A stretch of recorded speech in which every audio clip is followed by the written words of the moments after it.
कहानियों की दुनिया में। आज की कहानी सबसे बड़ा रोग, क्या कहेंगे लोग। एक बार की बात है, एक गांव में माखन सिंह नाम का एक व्यापारी अपने परिवार के साथ रहता था।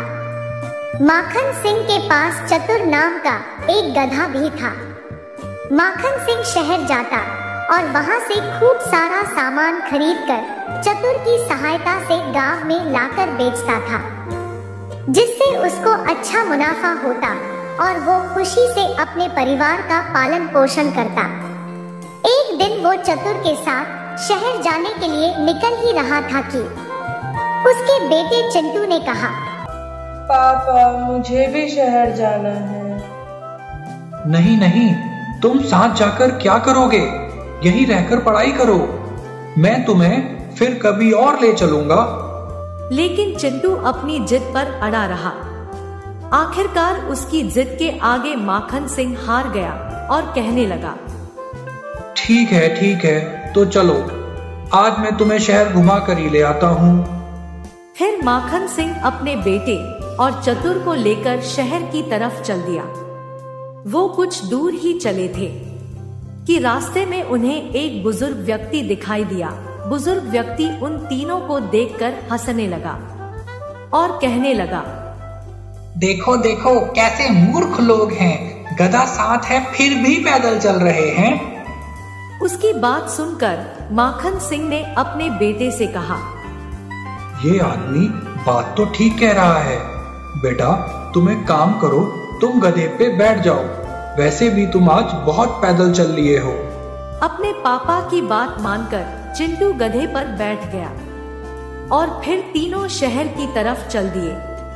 तभी रास्ते पर चलते हुए एक गांव पड़ा और उस गांव में एक बूढ़ी औरत ने उन तीनों को जाते हुए देखा और वह कहने लगी, कैसा बेशरम बच्चा है, खुद तो गधे पे बैठ कर जा रहा है और अपने उम्रदार बाप को पैदल चलवा रहा है, शर्म भी नहीं आती इसको।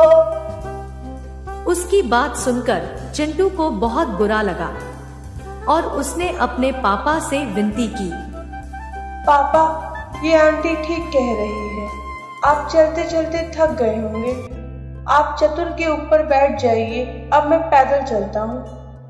माखन सिंह ने भी अपने बेटे की बात मान ली और माखन सिंह अब चतुर पर बैठकर और उसका बेटा पैदल पैदल शहर की तरफ चलने लगे। वो आधे रास्ते में पहुंचे ही थे कि एक गांव से गुजरते समय उन्हें एक व्यक्ति दिखाई दिया। वह पेशे से किसान लग रहा था। उसने माखन सिंह को रोका और कहने लगा, भाई तुम्हारे पास तो गधा है और फिर भी तुम अपने बेटे को पैदल लेके जा रहे हो, क्यों ना तुम इसको भी अपने साथ गधे पे बिठा लो और आराम से चले चलो, वैसे भी गधा वजन ही तो उठाने के काम आता है। उसकी बात सुनकर माखन सिंह ने सोचा, शायद किसान सही कह रहा है, और फिर उसने अपने बेटे को भी गधे के ऊपर बैठा लिया और शहर की तरफ चल दिए। तभी रास्ते में एक जंगल से गुजरते समय उनको कुछ लोग मिले। लोग माखन सिंह और उसके बेटे को गधे पर बैठा हुआ देखकर उनकी निंदा करने लगे और कहने लगे, देखो कैसा जमाना आ गया है, इंसान कितना स्वार्थी हो गया है, बेचारे इस बेजुबान जानवर पर इतना अत्याचार कर रहे हैं।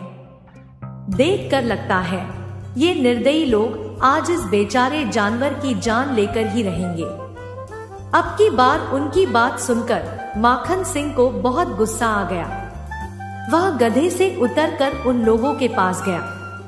इससे पहले कि वह कुछ कहता, उन लोगों में से एक बुजुर्ग व्यक्ति बोला, बेटा तुम इतने निर्दयी कैसे हो सकते हो? क्या तुम्हें इस गधे का दर्द दिखाई नहीं दे रहा है?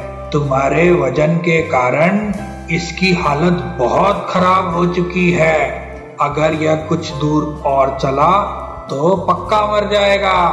मेरी सलाह ये है, इसको आराम करने दो। साथ ही में खड़े एक दूसरे आदमी ने कहा, अरे भाई तुम ज्यादा जल्दी पे हो तो इस गधे को अपने कंधे पे ले जाओ। तुम दोनों ने वैसे भी इसकी काफी सवारी कर ली है, अब इसकी बारी है सेवा करवाने की। ऐसा नहीं किया तो मुझे नहीं लगता ये बचेगा। ये सब बात सुनकर माखन सिंह डर गया। उसके पास एक ही गधा था जो शहर से सामान लाने में उसकी मदद करता था। फिर माखन सिंह ने एक योजना बनाई और अपने बेटे से कहा, बेटा अब चतुर चल तो नहीं सकता, लेकिन हमें शहर जल्दी पहुंचना है। क्यों ना हम एक काम करते हैं, इसको अपने कंधे पर उठाकर ले चले। ऐसा सुनकर चिंटू अपने पापा की बात मान गया। माखन सिंह एक डंडी लेकर आया। उसने डंडी के सहारे चतुर के चारों पैर बांध दिए और दोनों बाप बेटे चतुर को अपने कंधे पर लेकर शहर की तरफ चल दिए। चलते चलते रास्ते में उनको एक नदी मिली। नदी पर एक संकरा पुल बना हुआ था। वो जैसे ही पुल को पार करने लगे, अचानक से चतुर का एक पैर रस्सी से खुल गया और वह पैर सीधा आकर चिंटू की छाती पर जाकर लगा। अचानक से हुए प्रहार के कारण चिंटू बेसुध हो गया और लड़खड़ा कर पीछे की तरफ गिरने लगा। तभी उसके हाथ से डंडा छूट गया और डंडा छूटते ही चतुर पानी में जा गिरा और तेज बहाव के कारण वह नदी में बह गया। इससे दुखी होकर दोनों बापू बेटे रोने लगे और फिर माखन ने अपने बेटे चिंटू को एक सलाह दी।